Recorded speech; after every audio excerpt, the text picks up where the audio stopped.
Un saludo cordial para cada amigo y hermano que se acerca y llega a esta reflexión de la escuela sabática para el sábado 18 de julio de 2026. Lección número 3. E invito también a cada hermano y amigo para que dé like, para que le dé me gusta y para que se suscriba a este canal y cada vez que publiquemos esta reflexión sea una oportunidad para alimentar nuestra alma, para que podamos fortalecernos en Cristo Jesús y podamos comprender de cerca lo que Dios tiene para nosotros. Vamos a orar. Oremos, bendito Dios y Padre nuestro que estás en el cielo, santificado sea tu nombre. Gracias, oh Señor, te damos por la oportunidad de nuevamente meditar en tu palabra.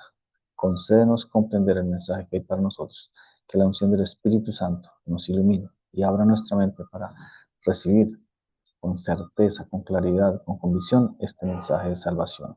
Gracias por escucharnos, Dios. Nos vemos en el nombre de Jesús. Amén. Muy bien, entonces vamos a reflexionar sobre esta lección número 3, unidad en Cristo, y sobre ese llamado que se nos está haciendo a ser un solo cuerpo en amor y en propósito, de acuerdo a lo que nos enseña el repaso y la lección de esta semana.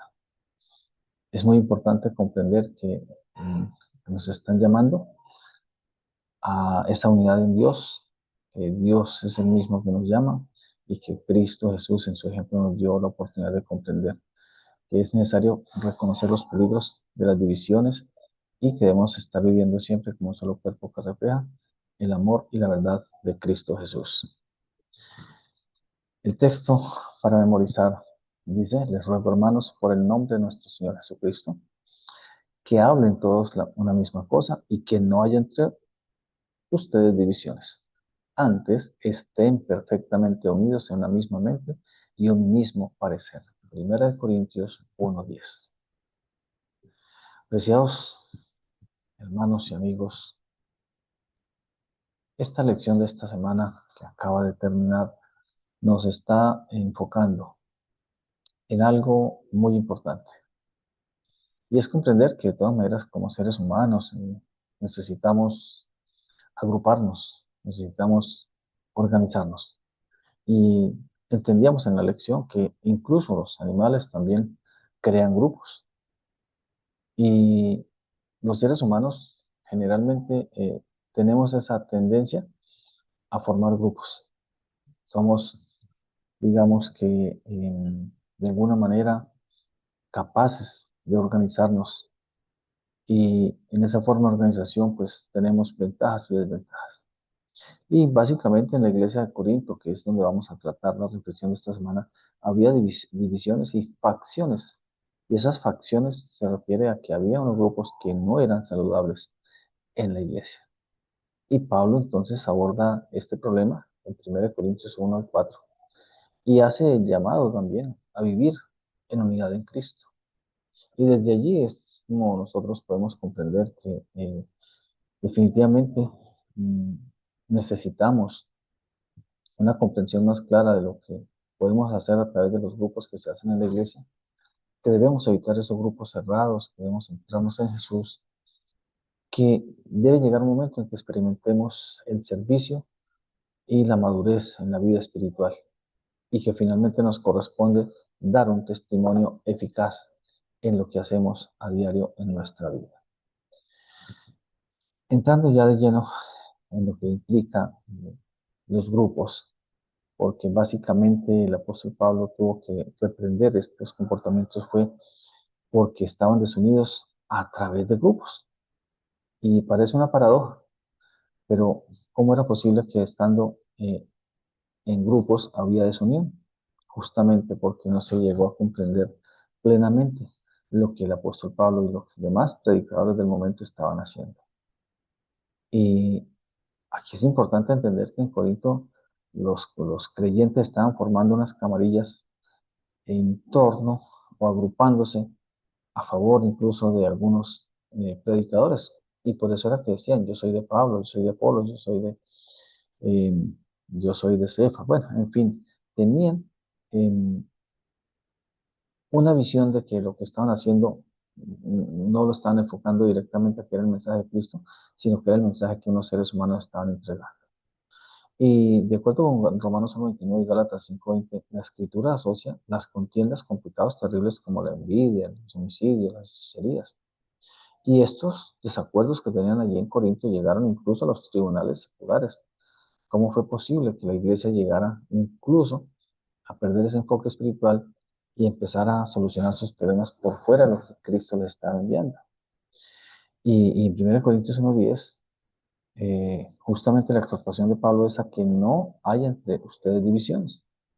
Y aquí podemos entender que la unidad es el tema general que une todas las partes de la carta de Corintios. Y los grupos cerrados y la lealtad a los líderes locales son cosas absurdas, porque aquí el único líder para nosotros debe ser Cristo Jesús. Ahí estaba el problema de los grupos cerrados en la iglesia. Y Pablo les presenta una solución de unidad y es que les dice que tengan unidad en la misma mente y el mismo parecer. Por eso, la frase de que en la unión está la fuerza y en la división hay debilidad y derrota. La iglesia de Corinto estaba en esa situación. Perdieron la unión, se separaron por grupos y estaban fracasando. Esa división les causó la debilidad y la derrota que Pablo tuvo que llegar a solucionar porque ellos ya habían perdido ese enfoque de la unidad en Cristo. Es necesario estar centrados en Jesús. Y esa es la idea que se nos presenta en esta semana. De acuerdo con 1 Corintios 1:10 y 1 Corintios 12:27, entendemos con claridad que el pecado produce orgullo. El pecado produce divisiones, produce envidias, contiendas, facciones, como dijimos hace un momento, que es esa forma de agruparse de manera insana que lleva a cometer errores dentro de la iglesia. Y aquí usa el sustantivo esma, que es división, describe las facciones que se están presentando en la iglesia, y el sustantivo eris, que es contienda, que describe las disputas que se estaban presentando en aquel lugar de Corinto.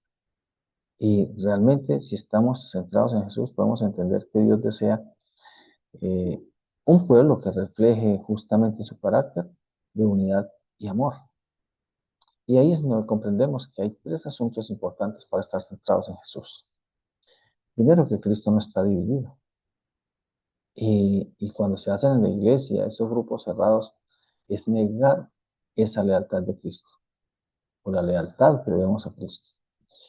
Y ningún ser humano fue el que dio la vida por nosotros en la cruz. Solo Jesús fue el que hizo esa grande actividad que los humanos no podían realizar. Fue un propósito que solamente en Él había la capacidad para hacerlo. Por lo tanto, Él es nuestro único centro y salvador. Aquí no podemos decir que porque tenemos a alguien que se destaca en la iglesia sea Él la que debemos ensalzar o exaltar, sino que debemos es exaltar a Cristo, porque Él es siempre unido en todo lo que hace. También debemos entender que hay unidad en la diversidad. Y nosotros somos parte de un solo cuerpo. No estamos trabajando de manera separada, sino que somos un solo cuerpo. Y para que el cuerpo funcione siendo partes distintas, cada una de las partes debe aportar. Y eso es lo que Dios busca, la unidad a pesar de nuestras diferencias. No es la mera uniformidad. Yo me atrevo a decir que un ejemplo muy claro es los estudiantes en un colegio donde existe un uniforme y que todos van casi que en la misma línea en cuanto a esa uniformidad que se presenta. Pero a pesar de eso, cada estudiante sigue conservando su individualidad, su personalidad y cada uno interactúa con sus propias diferencias. Pero el ejemplo lo coloco como manera de ver que aunque tengamos el mismo uniforme, no quiere decir que somos iguales. Pero en medio de esas diferencias tenemos que estar unidos en Cristo. La diversidad produce riqueza. Por lo tanto, debemos comprender que cada parte aporta su granito de arena a la unidad en Cristo. Y que también debemos tener una mente y un parecer, ¿cierto? Que esa palabra griega catartizó, que significa unidos, sugiere restaurar a una condición adecuada. Y todas las opiniones que nosotros tengamos, que hagamos, expresemos deben someterse de acuerdo con la mente de Cristo mediante la muerte del yo. Si en nosotros hay orgullo, si hay sensación de superioridad, si no estamos centrados en Cristo, estamos perdiendo la dirección de lo que debemos hacer como cristianos. Por lo tanto, estas tres partes debemos tenerlas claras en nosotros. Y también la invitación es a vivir en esa sabiduría y en esa madurez que caracteriza a los cristianos. Y esa es la instrucción apostólica. En 1 Corintios 3, 1 al 4 y Hebreos 5, 13 y 14, se nos dice que hay un solo fundamento. ¿Y cuál es ese fundamento? Cristo Jesús. No estamos basados en un pastor, en un diácono, en un anciano, en alguien de esta tierra. Estamos fundamentados en Cristo. Y de acuerdo con las discusiones que estaban presentando allí en Corinto, donde algunos decían, bueno, yo soy de Pablo, porque me evangelizó Pablo, yo soy de Apolos, porque yo fue quien me predicó, o yo soy de Cefas, o yo soy de Cristo. No es el propósito de Dios. Necesitamos comprender que definitivamente somos de Cristo. Y cada líder es un servidor. Cristo es el único Señor y Salvador. Aquí no podemos centrarnos en que tenemos nuestro fundamento en el que nos dio el Evangelio, en el que está dirigiendo la iglesia, sino que nuestro fundamento está en Cristo. Por lo tanto, nuestra visión, nuestra mirada debe estar en la cruz de Cristo, que es el centro. No es la sabiduría humana, es Jesucristo el que nos da la salvación. Y el peligro de exaltar lo humano, pues Pablo precisamente insinúa que esas divisiones ocurren porque los creyentes actúan como niños en Cristo o como carnales, de acuerdo con 1 Corintios 3:1. Y eso es muy importante comprenderlo porque cuando se sobrevalora a los líderes, eh, digamos que cuando se coloca por encima a los seres humanos, por encima de la sabiduría de la cruz, de la sabiduría de Cristo, empieza a surgir esa rivalidad que nos causa dificultades. Entonces empezamos a agruparlos de acuerdo con las ideas que llevemos. Cada idea se va formando en un grupo y ahí empieza a haber esa rivalidad que se para en la iglesia. Y la madurez espiritual reconoce que líderes como Pablo o como Apolos son simplemente colaboradores de Dios. No son el fundamento, son colaboradores de ese fundamento. Y el cristiano maduro se alimenta de ese alimento sólido y no basa su identidad en ninguna persona terrenal, sino enteramente, completamente en Cristo. Eso es muy importante comprenderlo. Eso significa que cuando llegamos a ese nivel, tenemos sabiduría y madurez espiritual.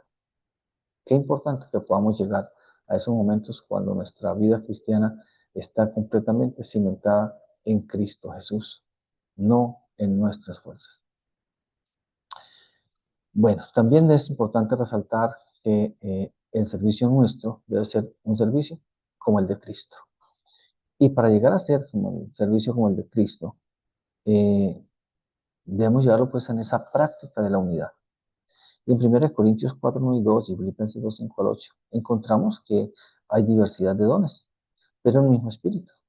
De ahí que en la iglesia haya diferentes talentos para las personas, que cada uno que llega a la iglesia tiene una capacidad especial que le hace diferente a los demás, pero que aporta para ese propósito cristiano.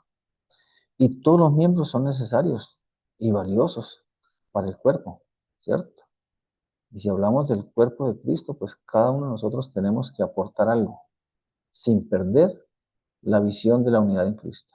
Así como ya sabemos que si las manos, los pies, la cabeza, los ojos, cada parte del cuerpo presta un servicio para un solo propósito, sostener el cuerpo, nosotros como cristianos también tenemos la misma intención y propósito en Cristo. La unidad no significa que seamos iguales, significa que estamos en armonía en Cristo Jesús. Eso es lo más importante. Que la unidad en Cristo debe ser algo que nos mantenga siempre en ese consenso, en sintonía, en esa capacidad de poder armonizar en las diferencias que tenemos y acercarnos a Dios para hacer lo que Él quiere. Y el amor y la unidad son el testimonio que el mundo necesita. Una iglesia dividida no da testimonio, pero una iglesia unida la admira el mundo que la rodea. Por lo tanto, Hay tres aspectos importantes que se deben tener en cuenta en ese servicio como el de Cristo. Primero, que debemos tener la mente de Cristo. Tener el pensar de Cristo significa que estamos viviendo, reaccionando y tratando a los demás como Cristo lo hizo. Implica también que tenemos que rechazar esa competencia constante, ese afán de superioridad del mundo. El mundo no nos ofrece humildad, nos ofrece orgullo, porque siempre van a colocar esas cosas buenas que tenemos y nos van a llevar a sentir que de verdad estamos por encima de los demás. Pero si tenemos la mente de Cristo, vamos a reaccionar y a tratar a los demás como Cristo lo hizo. Lo otro es que debemos tener un liderazgo humilde. Y el ejemplo está en Jesús cuando lavó los pies de los discípulos para mostrarles que el servicio, la humildad, es morir el orgullo también. Mientras tengamos orgullo, no habrá liderazgo humilde. Siempre estaremos pensando en resaltar, en valorar nuestras capacidades. Estaremos pensando en hacer las cosas más para agradarnos a nosotros y para agradar a lo que los hermanos y amigos quieren ver, que para agradar a Dios de acuerdo a su voluntad. Y en Filipenses 2:5-8 encontramos que el que era servido por todos decidió voluntariamente ser el siervo de todos. Ahí está el centro del liderazgo humilde. Ser capaces de servirle a los demás, sencillamente por pura decisión. Eso es lo que hizo Jesucristo. Se agachó y le lavó los pies a todos los discípulos sencillamente porque en él estaba la humildad que nos quería dejar de ejemplo a nosotros. Y todo esto entonces nos lleva a entender que somos administradores. Y los líderes sencillamente son administradores y somos servidores de los ministerios de Dios. Y eso es lo que nos dice 1 Corintios 4:2. No somos más administradores que servimos para Cristo. Y aquí en la tierra ninguno es dueño de una iglesia. Aquí ni el pastor, ni el anciano, ni el diácono, nadie. Ni el que donó el terreno para la iglesia, ni el que dio el dinero para la iglesia es el dueño de ella. El dueño de la iglesia es Cristo. Y se requiere por eso que cada uno de los miembros de la iglesia sea hallado fiel a su dueño. Cuando hablamos de la iglesia, en cierta forma estamos hablando de una construcción física, pero literalmente llegamos a hablar también de la parte espiritual, que somos nosotros el cuerpo de Cristo, de su iglesia en esta tierra. Por lo tanto, cada uno, como parte de ese cuerpo de Cristo, de la iglesia, tenemos que estar también en perfecta armonía, siendo leales, fieles, sumisos al Señor Jesucristo. Luego tenemos que, cuando practicamos la unidad, llegamos finalmente a reflejar la cruz. Y ese debe ser nuestro deber, reflejar la cruz. Un estilo de vida que refleje la cruz. Eso es lo que significa vivir en unidad, reflejar el mensaje de Cristo en la cruz. Y en 2 Corintios 11:23-28 y Colosenses 1:24, encontramos también que la unidad se construye con humildad, paciencia y mansedumbre. Nada del orgullo nos va a permitir construir unidad. Recordemos tres cosas importantes: humildad, paciencia y mansedumbre. Por eso nosotros perdonamos, soportamos y amamos, ¿cierto? Nos amamos unos a otros. Debemos también ser conscientes de que cuando estamos en unidad vamos a servir de apoyo, de soporte para animar a otros, para llevarlos también en ese propósito de caminar de acuerdo a la voluntad de Cristo. Eso también nos lleva a buscar el bien de una manera general, el bien común, y de también servir con alegría. Si nosotros tenemos un estilo de vida que se refleja la cruz, el sacrificio de Cristo, así estaremos cada día buscando el bien común y sirviendo con alegría a los demás. Y algo muy importante es que la unidad glorifica a Dios y fortalece esa misión de la iglesia. Una iglesia dividida no puede progresar, se destruye, se autodestruye. Pero una iglesia que está unida en planes, en propósitos, en proyectos, en acciones, en la vida espiritual, es una iglesia que cumple la misión, fortalece la misión y hace que progrese el propósito de Mateo 28, 19 y 20 en esta tierra. Por eso, si en algún momento tenemos que sufrir por la causa, no nos debe causar dificultad. El apóstol Pablo lo dijo, sufrió persecuciones, fue apedreado, naufragó, tuvo muchas dificultades, sufrió por causa de Cristo. Y el hecho de que nosotros no le demos a los seres humanos, digamos, una exaltación particular, eso no significa que estemos irrespetando el liderazgo de ellos. Digamos que los líderes que son dignos de que les brindemos cierto afecto y cierta forma de seguirlos, son los que reflejan la cruz en su estilo de vida.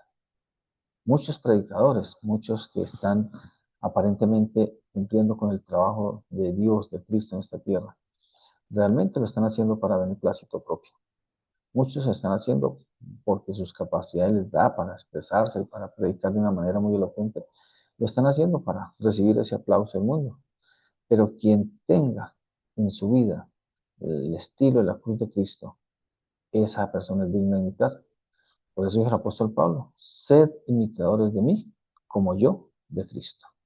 Y en 1 Corintios 4:11 encontramos que la teología de la cruz implica que los ministros están dispuestos a pasar hambre, sed, desnudez. Y en Colosenses 1:24 dice que siendo humillados o sufriendo por sus hermanos. Esa era la vida de Pablo. Y por eso él hablaba con unidad y por eso él invitaba a vivir en unidad. Pablo hablaba con convicción, hablaba con la certeza de que estaba entregando un mensaje verdadero.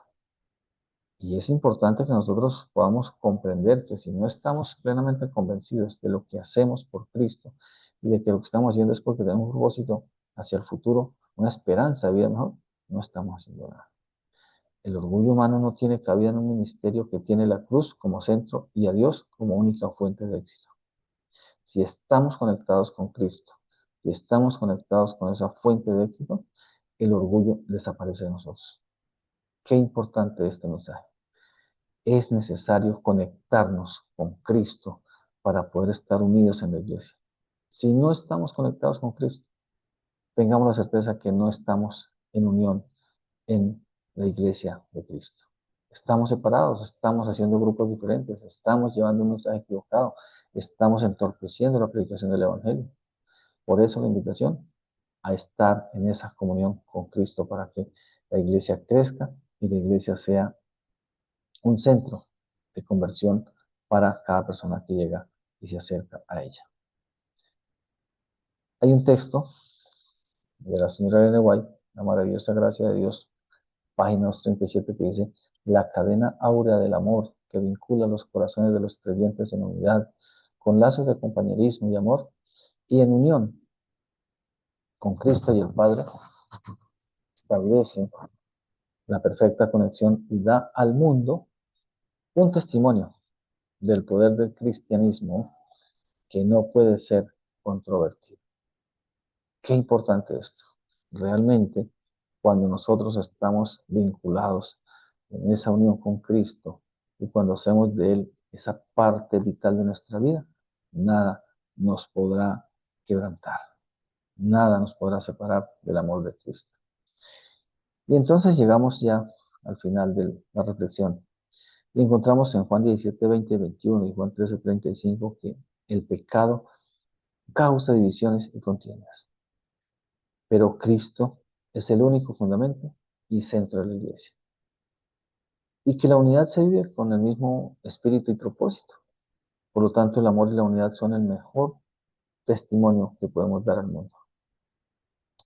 Dios nos está llamando a ser uno en Cristo. Y las divisiones deshonran su nombre, debilitan la iglesia y oscurecen su testimonio.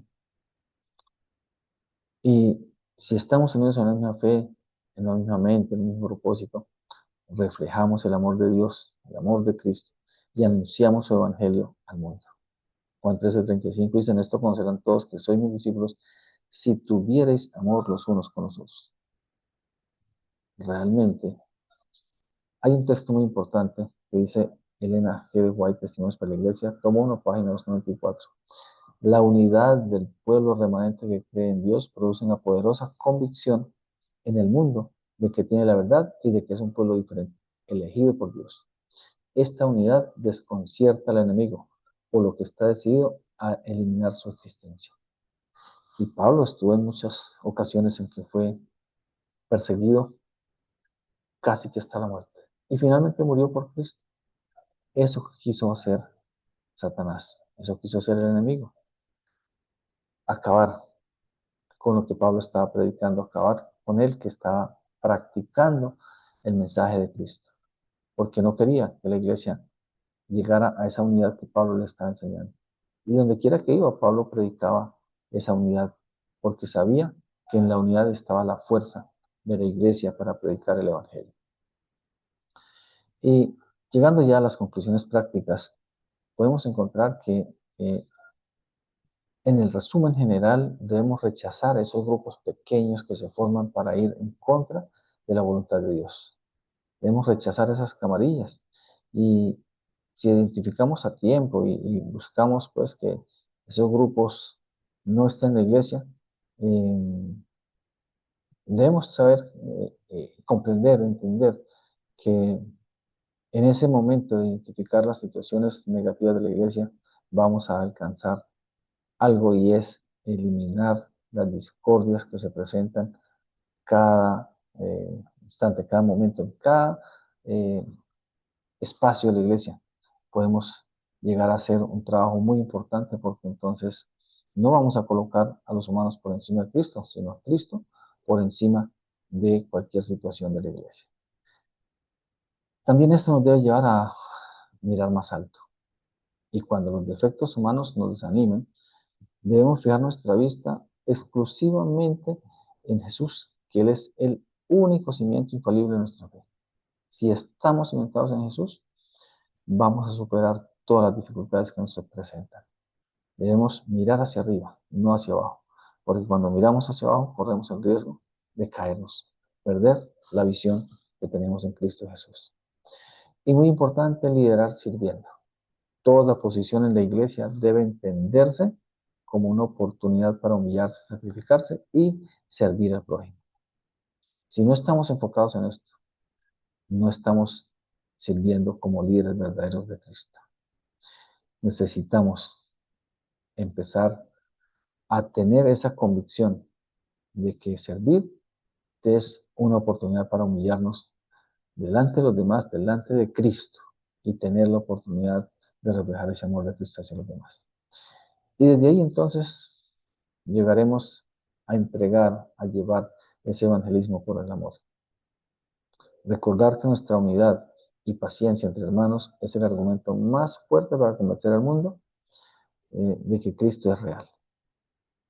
Entonces, podemos concluir que definitivamente cuando la iglesia está unida en Cristo, logra los propósitos que Él dejó como tarea a nosotros como sus hijos. Llevar el Evangelio a todo el mundo por el amor que profesamos a nuestro Dios. Y entonces llegamos ya a la pregunta para reflexionar, cada uno desde su punto de vista, entendiendo lo que la palabra de Dios nos enseña. ¿De qué manera nuestra iglesia local está siendo influenciada por la competencia del mundo? ¿Y cómo podemos cultivar verdaderamente la mente de Cristo? Pregunta para reflexionar. Cada uno desde su casa, desde su hogar, desde su trabajo, su oficina. ¿Cómo puede ser que resolvemos esta pregunta? Que Dios nos ayude y nos permita encontrarnos con Él siempre, donde quiera que vayamos. Amén.